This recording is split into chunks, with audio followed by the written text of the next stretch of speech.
হ্যাঁ বন্ধুরা, বাংলায় হেলথ টিপসের পক্ষ থেকে সকলকে স্বাগত জানাই।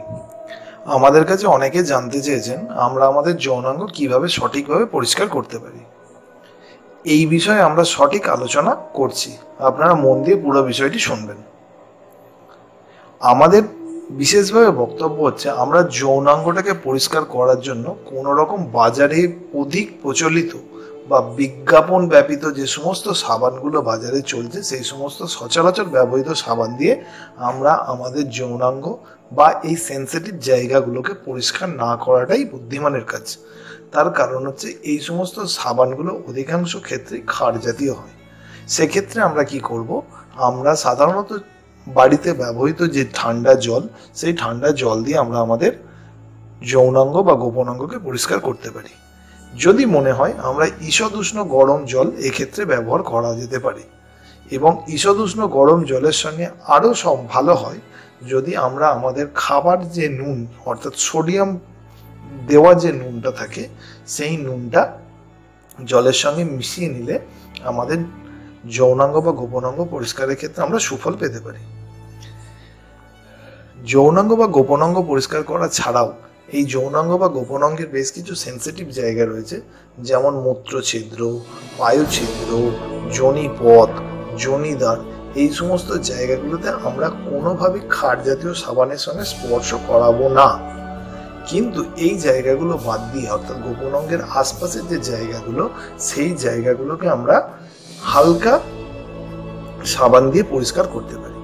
এক্ষেত্রে অবশ্যই মনে রাখবেন বন্ধুরা, আপনারা যৌনাঙ্গ পরিষ্কার করার জন্য যে সাবানটি ব্যবহার করবেন সেটি যেন অবশ্যই মাইল্ড সোপ হয়। মাইল্ড সোপ কি বন্ধুরা, এটা জানানোর জন্য আমাদের পরবর্তী ভিডিও দেখতে থাকুন। আমরা সেখানে বিস্তারিত মাইল্ড সোপ সম্বন্ধে বিস্তারিত আলোচনা করব। যাই হোক, কেন করব না আমরা সাবান ব্যবহার, এবার বলতে থাকি।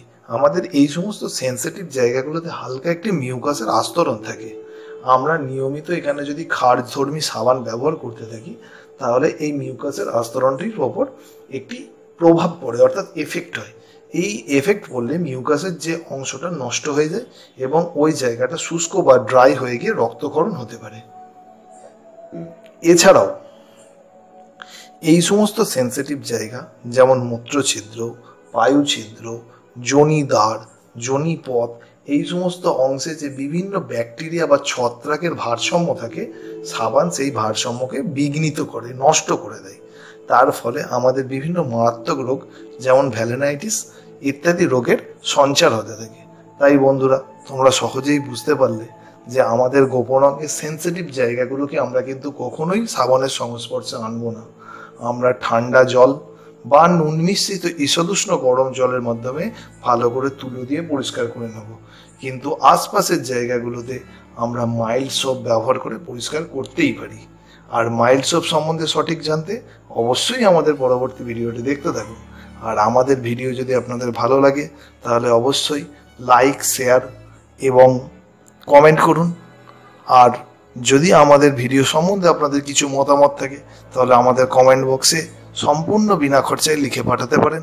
আমরা চেষ্টা করব আপনাদের মতামতের উত্তর দিতে। এছাড়া বন্ধুরা, আমাদের আপডেটগুলো নিয়মিত পেতে সম্পূর্ণ বিনামূল্যে আমাদের চ্যানেল সাবস্ক্রাইব করুন। ধন্যবাদ।